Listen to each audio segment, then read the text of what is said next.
Donc là, on va avoir un temps ensemble de 3 quarts d'heure à peu près, donc jusqu'à 6 heures. Si on finit un peu en avance, tant mieux.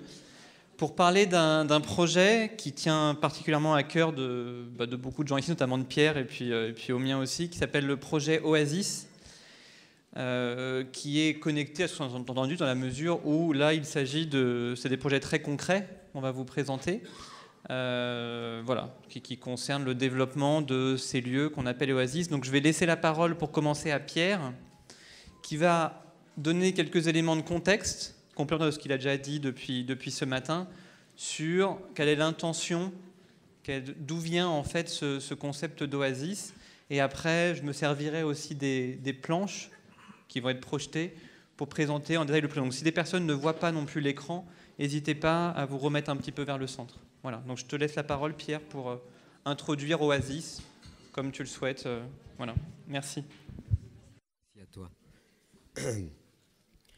Et ben me voilà encore essayer d'expliquer, de définir, etc.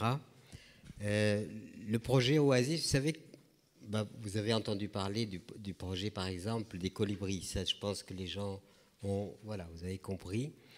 Et je ne sais pas pourquoi, quand on est comme ça, disons, attentif à ce qui se passe au niveau social, des évolutions sociales, on a des moments où on se dit, tiens, il va y avoir des impasses, et ces impasses-là, sociales, il faut peut-être trouver des solutions pour qu'il n'y ait pas d'impasse ou que l'impasse se passe bien. Voilà. J'ai toujours été un peu, je ne m'en vante pas, c'est comme ça, j'ai toujours été dans cette espèce de perception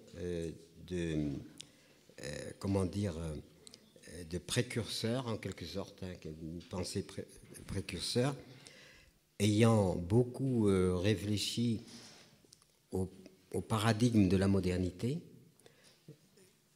Quand on fait une rétrospective historique, évidemment, je n'ai pas besoin de revenir sur le segment qui est particulièrement relié à la modernité spécifique, technico-scientifique, etc., industrielle, etc., etc. Et ça a triomphé, mais ça n'a pas en fait triomphé au plan général. Et en même temps, là où le paradigme a triomphé, qui a permis finalement une casse sociale occidentale en particulier, d'acquérir un statut et un mode d'existence quand même, disons, prospère. Il y a eu la prospérité en gros, quoi. Et ensuite, les évolutions se sont faites et il était évident que cette façon d'organiser le monde sur la prospérité dite technico-scientifico, économico, etc., allait avoir des limites. Et aujourd'hui, nous arrivons à ces limites. Elles se traduisent par notamment l'exclusion, par le manque de travail, par le manque de perspectives concernant le futur. Et donc, on assiste à quoi ? Selon moi, j'interprète cela comme une désertification. Désertification sociale, désertification humaine. Et dire, bon, si il y a un déclin général du système qui a porté les gens jusqu'à maintenant, qu'allons-nous faire ? Alors, je ne prétends pas être le héros porteur de solutions, mais je prétends qu'on anticipe sur ce déclin qui va aller de pire en pire, soit on laisse aller le déclin jusqu'à ses limites, et ça peut très très mal finir, parce que ça peut finir dans la violence, ça peut finir dans des réactions de peur qui sont, etc. Et donc à ce moment-là, moi j'ai ressenti l'évolution sociale comme une désertification réelle, quoi. Et à partir de là, étant moi-même né dans une oasis, en plein désert, eh bien j'ai imaginé l'oasis sociale, c'est-à-dire dire il faut que les gens, à l'avenir, ça ne peut pas continuer sur chacun pour soi. C'est impossible. Je vais à l'école, j'apprends un métier, j'ai un boulot, et puis je roule pour moi-même. C'est impossible, puisque maintenant, ce schéma ne peut plus être appliqué. Alors, si ce schéma n'est pas appliqué, qu'il y a exclusion, qu'on ne peut plus assurer du travail aux gens, quelle est la suite du programme social. Et ça a été de dire, la seule chose qui est capable aujourd'hui de remettre en quelque sorte en route l'histoire, c'est que les humains, dans cette déconvenue d'un système qui se délite et qui ne peut plus assurer l'avenir, eh ben, qu'il y a un regroupement déjà entre eux. Et déjà en 2002, quand on m'a demandé de me présenter aux élections présidentielles, notre slogan était « Appel à l'insurrection des consciences ». Et en sous-titre, c'était quelle planète laisserons-nous nos enfants, quels enfants laisserons-nous à la planète, et ça se déclinait évidemment en valeurs qui n'étaient pas les valeurs que portait la politique en tant que telle, mais les valeurs qui étaient affiliées à l'humain, de façon à ce que la communauté humaine ne souffre pas des évolutions actuelles. Et ça a été de dire, il faut qu'il y ait le rassemblement de gens qui ont les mêmes valeurs et qui veulent reconstituer en quelque sorte des oasis dans ce désert social. Voilà, en gros, c'est ça, si je veux aller vite. Et puis donc, on a lancé le mouvement. J'ai rédigé un premier document pour expliciter de quoi il s'agit. Et puis, à partir de ce document, on l'a diffusé. Et ça a été le début d'une mobilisation qui, aujourd'hui, a pris beaucoup d'ampleur. Et j'ai eu quand même la joie de dire, ces oasis, c'est-à-dire le regroupement d'habitats, de gens qui vivent ensemble, qui partagent les mêmes valeurs et qui vont se solidariser entre eux et qui vont recréer une communauté humaine solidaire, eh bien, j'ai eu la joie que ce soit ma propre fille qui a créé le premier oasis. Vous avez peut-être entendu parler du hameau des Buis. Bon. Donc nous ne sommes pas que dans le discours, nous sommes vraiment dans l'incarnation des choses. Le hameau des Buis représente aujourd'hui le prototype que l'on pourrait dire relativement accompli de ce que j'entends par les oasis. Et vous savez que l'oasis, c'est le lieu que les humains ont créé au milieu du grand désert. Et pour aller un peu plus dans l'anecdote, quand on crée une oasis, eh bien vous avez vous êtes dans un espace désertique, et cet espace désertique, évidemment, avec une intensité solaire extrêmement forte, et que vous ne pouvez rien faire pousser si vous n'avez pas de l'ombre. Donc on crée de l'ombre avec le palmier dattier qui s'ouvre, qui fait parasol. Ça permet de créer déjà cette protection contre l'ensoleillement trop puissant. Et sous le palmier dattier qui est extrêmement résistant à la chaleur, eh ben, on plante des arbres. Et sous les arbres, on a des légumes, etc. Donc c'est un système à 3 niveaux. Pour cela, il faut de l'eau, évidemment. Et c'est comme ça qu'on crée l'oasis. Alors, transposer plus que symboliquement dans la réalité d'aujourd'hui, c'est de dire, dans ce désert, eh ben, il faut recréer des lieux de vie, rassembler les gens ils se rassembleront par affinité, parce qu'ils seront dans les mêmes valeurs, et dans cette sociologie des consciences, se rassembler et créer des lieux de sauvegarde, parce que de toute façon, le système ne pourra pas, comme il l'a fait jusqu'à maintenant, prendre en charge la communauté humaine. Et c'est ça les oasis. Alors après, il y a eu des incarnations, et je pense que tu pourras peut-être parler des... de l'histoire. Oui, de l'histoire, et puis il y a quand même pas mal de réalisations. Alors ce qu'on appelle l'oasis, en dehors évidemment de l'oasis qui est concrète avec des habitats, avec des gens, par exemple le hameau des Buis, c'est une vingtaine pour être concret, une vingtaine d'habitats faits avec dans une approche architecturale écologique, terre, paille, bois, etc., l'exclusion des autres matériaux, donc le respect, le lieu écologique, et en même temps les individus. C'est pas la communauté 68 Ardes, qui était un peu particulière pour ceux qui l'ont connue. C'est la communauté de gens qui ont leur espace personnel relié à l'espace collectif, et de par le lien qu'ils ont avec l'espace collectif, ils sont en sécurité. ils ont une sécurité puisqu'on peut mutualiser nos savoirs, nos savoir-faire. On n'est pas obligé de passer par l'argent, payer. Et cette mutualisation des compétences fait qu'il y a une possibilité de survivre en réduisant le recours à l'argent. Voilà. Oui, donc l'idée là, c'est de vous présenter un peu concrètement ce qu'on fait. C'est un peu bizarre, il y a un écho à chaque fois. Avant de parler d'Oasis, je vais présenter en quelques mots, ce que je l'ai dit ce matin, le mouvement Colibri, pour aussi comprendre dans quoi ça s'insère ce projet. Je veux bien, Jess. Oui, pardon. Alors, mouvement Colibri, donc c'est un mouvement qui a été créé en 2006, donc qui a 9 ans, qui a été créé par Pierre avec quelques amis, donc d'une intuition qui avait aujourd'hui besoin d'un mouvement citoyen qui pourrait porter cette autre façon de faire de la politique, qui mette au centre la responsabilité individuelle, notre capacité à agir aussi, de pouvoir faire notre part. Et aujourd'hui, cette raison d'être, elle se décline avec 3 missions: inspirer, relier et soutenir. Donc concrètement, un mouvement citoyen, c'est quoi ? C'est pas une ONG qui a pour but de militer pour une cause ou de faire du plaidoyer extérieur. Les mouvements citoyens, ce sont des citoyens qui se rassemblent et qui décident ensemble d'agir. On n'est pas là pour faire les autres. C'est des citoyens qui veulent faire leur part. C'est un peu particulier par rapport à d'autres mouvements, à d'autres associations environnementales. Donc inspirer, relier, soutenir. Donc inspirer, il y a beaucoup de choses dans inspirer. C'est un peu ce qui a été vraiment développé surtout dans les premières années du mouvement.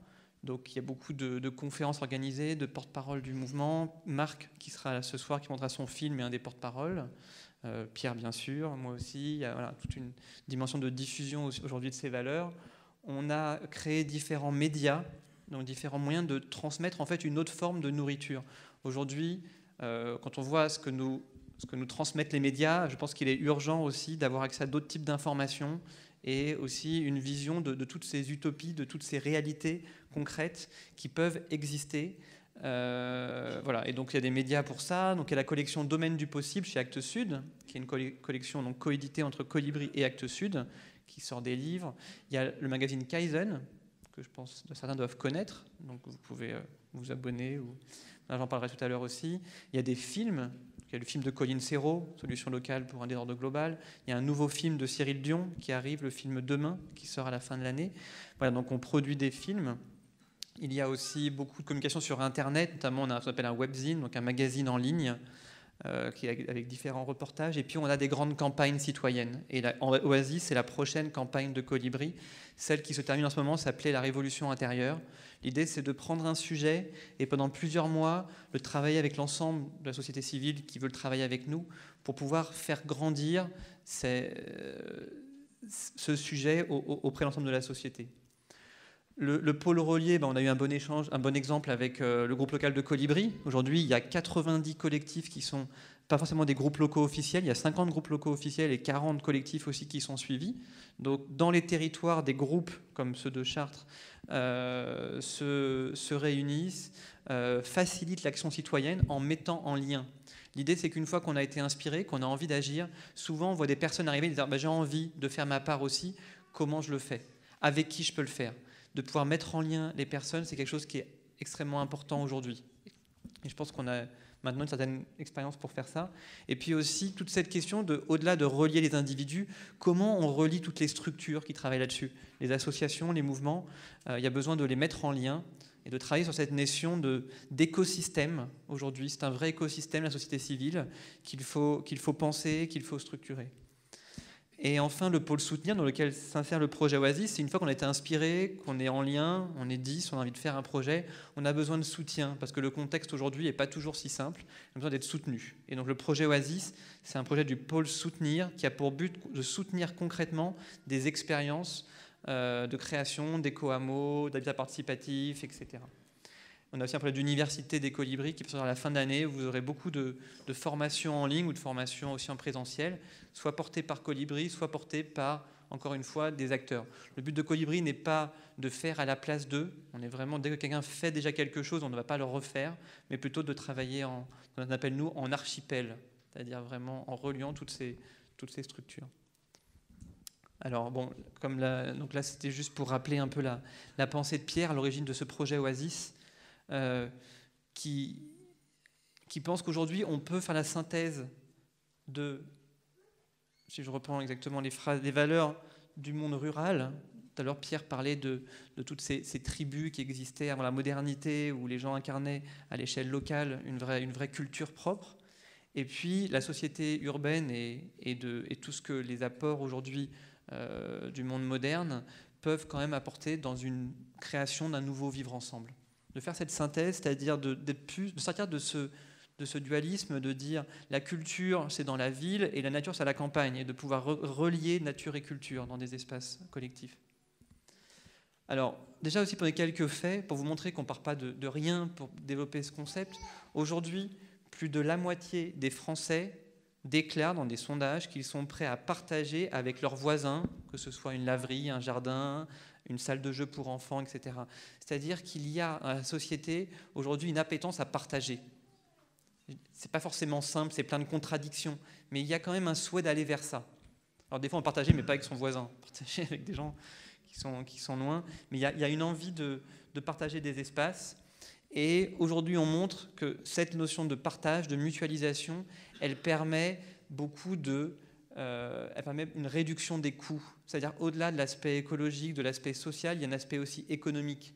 L'individualisme amène des surcoûts par rapport au partage. Et aujourd'hui, on sait que construire, on appelle en habitat participatif, c'est-à-dire en mutualisant des espaces et en faisant ensemble, permet de réduire des coûts. En général, on dit que c'est de 10 à 30% moins cher qu'un logement classique, parce qu'on prend en main son logement et qu'on décide de partager certains espaces. En plus, je dois dire qu'on a fait une étude pour comparer le bilan carbone, donc l'empreinte écologique en termes de gaz à effet de serre d'un habitant d'un éco-village et l'habitant français moyen, et il y a un écart qui est assez considérable du fait de la mutualisation, du fait des logements bien pensés, écologiques, du fait aussi d'être en capacité de produire ensemble de la nourriture. Produire seul, être autonome seul, c'est difficile.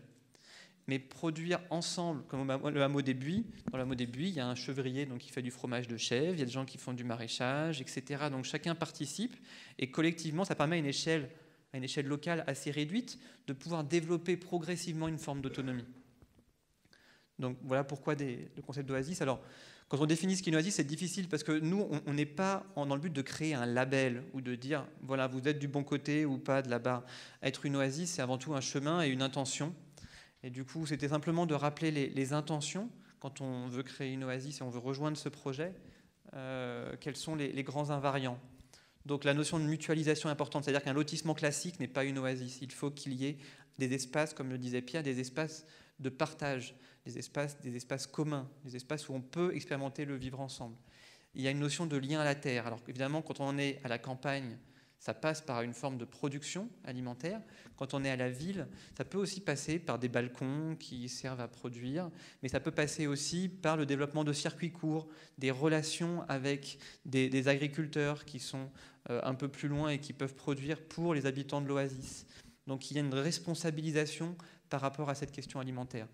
Il y a la question de l'habitat, évidemment. Une oasis, c'est un habitat qui se veut écologique, donc généralement éco-construit.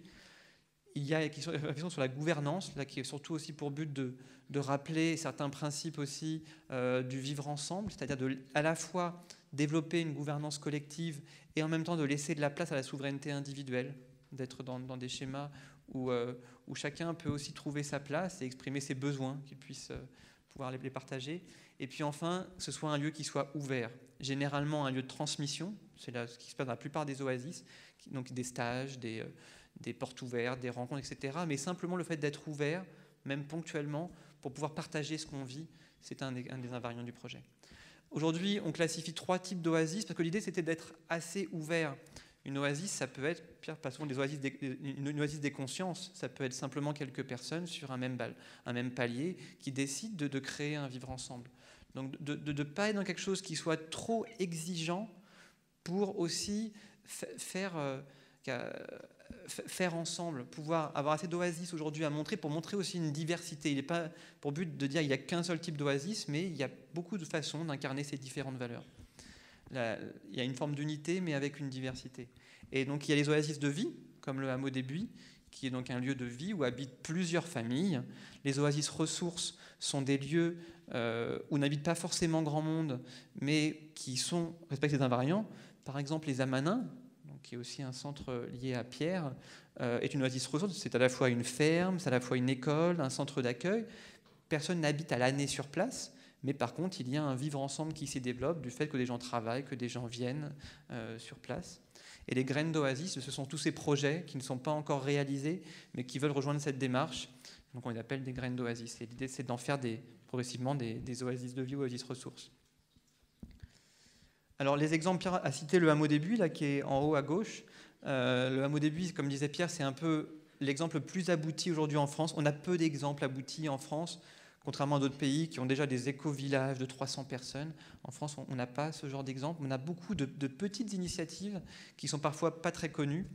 Donc le hameau des Buis, donc comme disait Pierre, il y a une vingtaine de logements bioclimatiques, mais il y a aussi une école qui est au centre, vraiment au centre. C'était même l'intention initiale de Sophie.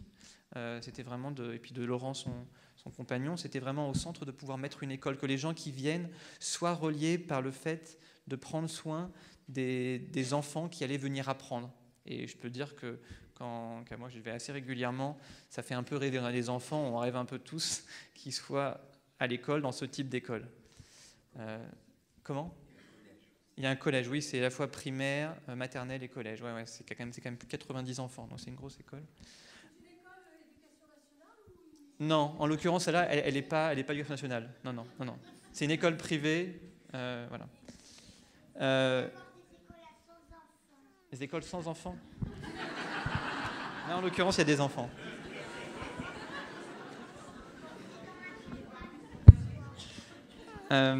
Le numéro 2, là-haut, c'est Écoline, pour montrer aussi un projet à périurbain. C'est la sortie d'une ville. C'est 10 familles qui se sont regroupées pour créer ensemble leur lieu de vie. Donc, ça s'appelle Écoline dans les Vosges. Là, on ne voit pas très bien, mais le 3, on voit quelques paires d'habitants. C'est l'éco-hameau d'Andral, dans le Lot, qui s'est créé. C'est pour montrer qu'il y a une diversité en fait, de projets qui fleurissent en France aujourd'hui. Et c'est vraiment un phénomène qui existe depuis pas mal d'années, mais qui est en train de prendre un essor nouveau. Le 4, j'en parlais tout à l'heure, c'est la maison autonome de Patrick Baronnet. C'est un tout petit éco-hameau, ils ne sont que 3 familles, mais ils ont été poussés très loin la notion d'autonomie. Pendant très longtemps, c'est une famille de 6 qui a vécu avec un demi-salaire d'instituteur, parce qu'ils ont vraiment cherché à vraiment prendre en main leur consommation électrique, leur consommation en eau, leur consommation en nourriture, et produire ce qu'ils pouvaient. En 5, je montre Karmaling pour montrer que les centres spirituels ne sont pas du tout exclus de la démarche, et du moment qu'ils sont dans les valeurs, peuvent rejoindre le projet Oasis. Donc évidemment, nous aussi au Centre Ama, on se sent reliés à ces invariants du projet. Donc Karmaling, c'est un centre bouddhiste en Savoie, dont Pierre est le parrain, et parrain de l'écosite de Karmaling.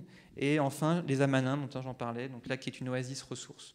Ces quelques projets, aujourd'hui on en recense une centaine. Là j'en ai montré que 6, mais on recense une centaine de projets qui participent déjà à ce réseau. Alors, oui. Donc qu'est-ce qu'on fait dans Oasis ? Alors, c'est un projet qui à la fois a de nombreuses années en dehors de Colibri, qui a été repris par Colibri l'année dernière, donc c'est récent, pour essayer de développer ce concept et de répondre à une attente qui est croissante de beaucoup de citoyens, de créer ce genre de lieu de vie. Avant toute chose, on a commencé par travailler sur la mise en réseau des lieux. Parce que le meilleur, et ça j'en suis convaincu aujourd'hui, la meilleure façon que des lieux aujourd'hui existent et que des personnes trouvent des réponses à leurs questions, ce ne sont pas en créant des experts, c'est simplement en montrant ce qui existe et en facilitant les échanges. Puisque ce sont des sujets complexes et que des fois c'est en piochant les informations dans différents lieux qui existent qu'on peut avoir les informations pour créer son propre lieu. Ensuite, on soutient des projets. Alors pour l'instant, on en a choisi 13. Il y a 13 projets qui sont soutenus concrètement en ce moment avec des actions. Par exemple, pour ceux qui connaissent ici, Norbert, donc, qui forme en permaculture Centre Ama, est en train de faire la conception en permaculture d'une des 13 graines d'oasis qu'on accompagne. Donc il y a des formes de soutien qui se font pour accompagner ces lieux. Dans la rencontre, je ne sais pas si quelqu'un reconnaisse, vous savez cette photo, c'était une rencontre des graines d'oasis qui a eu lieu ici au Centre Ama. Début juin, les 13 graines d'oasis se sont réunies. C'est une salle, la salle Parvati. Ensuite, on a un ouvrage que je présenterai tout à l'heure qui va sortir en septembre. Je vais en faire un petit peu de communication dessus, parce que ça va être vraiment un bel ouvrage. Et enfin, une campagne pour les citoyens et aussi pour les élus, parce que la difficulté de créer ce genre de projet tient beaucoup à un contexte législatif, administratif, qui n'est pas simple. On est un pays qui ne facilite pas, même si les élus veulent des fois accompagner ce genre de projet, ce n'est pas facile, parce que les lois et les normes sont très contraignantes. Donc on veut faire une campagne pour sensibiliser les élus pour qu'ils soient vraiment un soutien pour les gens qui veulent faciliter ce genre de lieu. La vision qu'on porte, c'est qu'au-delà des 100 oasis qui existent aujourd'hui, si on peut, dans les 5 années qui viennent, en créer 100 nouvelles, ce sera déjà une sacrée réussite, et d'imaginer que chacun peut vivre proche d'une oasis, à 10, 20, 30, 50 km, mais c'est possible plutôt 10 et 20 que 50, pour pouvoir se relier et pour pouvoir être nourri. Une oasis, au-delà d'être une incarnation d'une utopie, c'est aussi un lieu dans le désert où on va se ressourcer. Et ces oasis ont aussi cette dimension de polliniser leur environnement local. La vision qui est portée derrière, c'est que plutôt que de vouloir faire changer, entre guillemets, tout le monde, que des initiatives existent, que des utopies se réalisent, c'est un message extrêmement vrai, c'est un message politique. Avoir 200 éco-hameaux en France qui existent, qui permettent à des personnes de vivre avec moins de moyens, de recréer du lien social, de vivre plus écologiquement, c'est un message extrêmement fort. Et c'est ce message qu'on veut essayer de transmettre. Alors, cet ouvrage, c'est une coédition entre Colibri et Kaizen. Il va sortir donc le 21, parce que le 20 c'est un dimanche, donc on le sort le lundi pour faire une sortie. C'est un ouvrage qui va présenter 100 lieux en France, donc 100 oasis très différentes, des lieux très aboutis, des lieux beaucoup moins aboutis, mais on va essayer de recenser. En fait, il y a 25 lieux du sud-ouest, 25 lieux du nord-ouest, 25 lieux du sud-est et 25 du nord-est, pour que chacun puisse se relier à des lieux qui sont dans sa région et qu'il peut aller rencontrer. Donc il y a une préface de Pierre au début qui présente un petit peu aussi l'initiative du projet Oasis. Et il y a ces 100 lieux avec des éclairages différents, des éclairages juridiques, des éclairages plus sur le vivre ensemble, sur les questions de gouvernance, qui vous permettent, en fait, c'est vraiment le guide, la première fois que ça va exister, le guide des éco-hameaux en France. Et et donc du coup, nous on souhaite le diffuser très largement parce que c'est une occasion aussi pour vous de partager, que des lieux comme ça puissent exister en France, de partager ça avec votre famille, avec vos amis, de plus en plus de gens, que ces 50% de personnes qui aspirent à partager des espaces avec leurs voisins sachent que c'est possible, que des gens le font aujourd'hui en France et qu'ils leur ont montré le chemin pour que ce soit plus facile pour eux de le faire. Les graines d'oasis, donc là, on voit peut-être pas très bien sur la carte, mais donc on a la chance aussi que l'éco-hameau du Plessis que je vais présenter en fasse partie. On a un forum le 3-4 octobre, un grand forum pour que les personnes qui veulent créer ce genre de projet puissent avoir tous les éléments. Et on va lancer, alors ça c'est aussi un appel qui est assez général, on va lancer ce qu'on appelle des MOOC. Vous savez, les MOOC, c'est les Massive Online Open Courses. Donc c'est des formations en ligne que vous pouvez suivre à votre rythme, qui sont gratuites. Donc, elles sont massives dans la mesure où on peut accueillir dedans 10 000, 20 000 personnes en même temps. Et là, on va faire un MOOC pour toutes les personnes qui se disent « Un jour, j'aimerais bien créer une oasis. Ça serait bien que je me penche sur comment faire au niveau de la gouvernance, au niveau juridique, etc. » Et de travailler avec des vidéos pédagogiques, avec un travail de mise en réseau, des exemples, des études de cas, de pouvoir travailler et cheminer ensemble. C'est vraiment créer un réseau d'apprentissage sur cette question-là. Et ce MOOC arrivera vers la fin de la campagne qu'on va lancer, donc qui commencera en janvier 2016. Voilà. Cette idée, c'est vraiment de se dire, si on veut que 100 oasis existent, il faut former, transmettre des informations à ces personnes qui ont envie de le créer. Et aujourd'hui, il est possible, sans forcément faire appel à des tas d'experts qu'on paierait très cher, de pouvoir créer son propre lieu. Alors du coup, je vais prendre un exemple concret, comme on est ici au Centrama. Au Centrama, j'espère que tous ceux qui ne connaissent pas ont fait la visite guidée et ont pu du coup découvrir ce qu'on fait ici. On se sent en tout cas dans une démarche d'oasis, même si on est avant tout un ashram, pour prendre en main cette notion de responsabilité au niveau écologique, cette notion aussi du vivre ensemble qui est au cœur même de l'expérience qu'on peut faire ici. Et en parallèle de ce centre, on a aujourd'hui le souhait, on est plusieurs à porter ce projet, de créer un éco-hameau. Alors à peu près dans l'idée du hameau d'Ébuy, c'est le même type de projet, avec entre 25 et 30 logements. Et je vais vous présenter rapidement ce qu'on a prévu de faire. Alors là, vous avez le Centrama en bas. Vous voyez, le terrain se trouve là. Donc il est tout près du village de Pongouin. Il est entre l'ashram et le village de Pongouin. On a la chance d'avoir un terrain de 43 000 m², donc un peu plus de 4 hectares, qui soit constructible. Donc à disposition, orienté sud-ouest, ce qui est quand même pas mal pour... voilà. Donc, qui était un ancien champ qui est plus cultivé depuis plus de 10 ans. Donc des arbres ont commencé à pousser. Ce n'est pas encore très arboré, mais en tout cas, la terre a eu le temps de se renouveler avec autant d'années. Donc voilà, donc c'est un terrain qui est assez idyllique pour les personnes qui veulent se rapprocher du centre. Alors, bon, le plan, on ne va pas entrer dans les détails, mais on a travaillé déjà en permaculture avec plusieurs personnes pour définir un peu un plan. Pour l'instant, on n'en est pas encore à la phase très concrète de construction. Même si pour nous, déjà de définir un montage juridique et un plan, c'est concret, ça demande aussi de bien travailler ensemble. Il y aura du coup des parcelles individuelles, il y en a 24. En fait, chacun possède son espace privé, sa maison. C'est le choix qu'on a fait pour que chacun puisse prendre en main la construction de sa maison, suivant ses moyens, suivant s'il veut faire lui-même ou faire faire. Mais les parcelles individuelles sont toutes petites. Chacun a son espace privé et après, il y a un grand espace pour la partie collective avec donc des bâtiments communs, donc des laveries communes, sans doute une salle d'atelier où pour que les enfants puissent jouer en commun, des chambres d'amis aussi, pour que chacun n'ait pas une chambre qui serve que quelques week-ends par an, mais qu'on puisse mutualiser ces espaces voilà, pour les prendre en moins à la terre et pour pouvoir, du coup, ça nous coûte aussi moins cher. On compte être entièrement en toilette sèche avec phytoépuration. Je ne sais pas si vous savez, mais si vous voulez faire de la phytoépuration, si vous n'avez pas de toilette sèche, eh ben c'est très compliqué.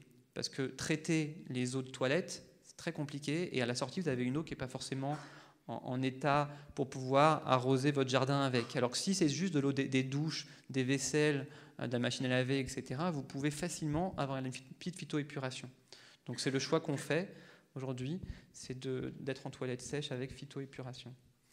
Il y aura des grands jardins. Voilà. Bon, là, vous avez là, vous avez une vue un peu 3D aussi pour vous donner un peu une vision. Vous avez le centre en haut. Il y a aussi un projet, que je n'ai pas mentionné, qui est relié au projet d'Ecoamo, mais surtout qui est porté par l'ONG Dama, qui est le projet d'une maison senior.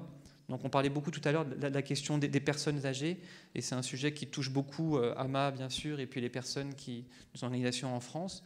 Et donc dans les nombreux projets qu'on mène auprès des personnes âgées, il y a ce projet d'une maison pour 24 personnes âgées qui pourraient du coup voilà, bénéficier à la fois de la présence de l'ashram pour être reliés aussi voilà, à ce qui se fait ici, aussi à tout le service qu'ils aient aussi, s'ils le savent, la possibilité de servir aussi dans le cadre du centre, et puis à l'éco-hameau, voilà, qui est des échanges dans une dynamique intergénérationnelle. Donc ça, c'est le projet que vous avez en haut, et que vous pouvez aussi poser des questions si ça vous intéresse sur ce projet. On pourra vous donner, il y a une plaquette à disposition si jamais ça intéresse quelqu'un. Et donc l'éco-hameau, là, vous avez une vue 3D. Pour l'instant, rien que pour arriver à un plan, vous savez, il faut beaucoup de réflexion pour que ce plan il tienne compte un petit peu du contexte. Alors, en quoi c'est un éco-hameau? Pourquoi c'est quelque chose d'écologique? Donc, chacun aura sur sa parcelle privée un cahier des charges à appliquer pour sa maison. C'est-à-dire, on ne fait pas d'ingérence dans les choix individuels, mais on pose un cadre. Ce cadre, il va concerner évidemment des notions essentiellement d'écologie. Sur les choix de matériaux, vous ne pourrez pas construire une maison entièrement en parpaing, ce ne sera pas possible. Voilà, la question des toilettes sèches, la question de l'isolation, ce soit des maisons qui du coup soient très bien isolées, des maisons passives. Ensuite, les espaces communs seront aussi aménagés. AMA, quand on en a parlé de ce projet, elle a vraiment insisté sur le fait que les personnes dans le projet devaient pouvoir produire de leur nourriture, au moins un repas par semaine. Elle avait dit ça. Elle a parlé aussi de la notion du compostage, la notion des semences. C'est-à-dire que AMA a beaucoup insisté pour ce projet sur la dimension de lien à la nature et la notion vraiment alimentaire, qu'on vraiment on soit exemplaire sur cette question-là. Et puis toute la question de la mutualisation aussi, évidemment, qui est aussi une dimension écologique puisque ça permet de réduire les espaces construits. Alors pour avoir juste une idée de là où on en est, aujourd'hui on est 19 couples ou familles engagés, il y a 19 foyers, et on a en tout, ça c'est pas exactement fixe, ça dépendra des choix des personnes, mais entre 25 et 30 logements. Donc on a encore quelques personnes à trouver pour compléter l'équipe des futurs habitants. On est en train de faire le permis d'aménager pour pouvoir le déposer avant la fin de l'année. La question du chemin communal qui doivent nous céder, etc., qui du coup aujourd'hui a un peu retardé le projet, mais on espère en 2016 pouvoir faire les voiries pour pouvoir prendre nos maisons en 2017. Voilà, donc ça, c'est un exemple de projet qui est du coup, pour faire le lien avec Oasis, qui s'insère aussi dans la démarche Oasis, parce qu'on est soutenu. Oasis qui a Colibri aide le projet notamment à dimensionner son système de phytoépuration. Et puis, une architecte relie pour nous le cahier des charges pour s'assurer que, voilà, qu'on est bien dans les clous et qu'on ne va pas s'en mordre les doigts derrière, avoir mis trop d'exigences ou trop peu. Voilà. Donc ça, c'est un projet. Il y en a qui sont intéressés, pas forcément pour le rejoindre, mais juste pour avoir des informations, pour être inspirés pour vos propres projets. Il y a la table Embracing the World France qui se trouve dans le parc, où il y a plusieurs personnes qui seront à disposition là, juste avant les chants, et puis ce soir, au moment du dîner. Si vous voulez poser des questions, il y a des plans aussi que vous pouvez récupérer. Voilà, on rentre dans cette phase où le projet est assez mûr pour pouvoir voilà, être présenté. Et donc on est content de le faire en présence de Pierre, puisque évidemment il fait partie des personnes qui nous inspirent dans la concrétisation de ce genre d'initiative. Voilà pour Oasis. Merci à tous. Et on se retrouvera ce soir à 9h15 pour la projection du film En quête de sens, dont Marc est arrivé. Il est là-bas. Voilà. Et Marc, donc, qui a réalisé le film, et que vous allez voir dans le film, vous allez voir un petit peu une partie de son histoire, du coup, pourra, après le film, répondre aussi aux questions et puis avoir un temps de partage avec vous. Voilà.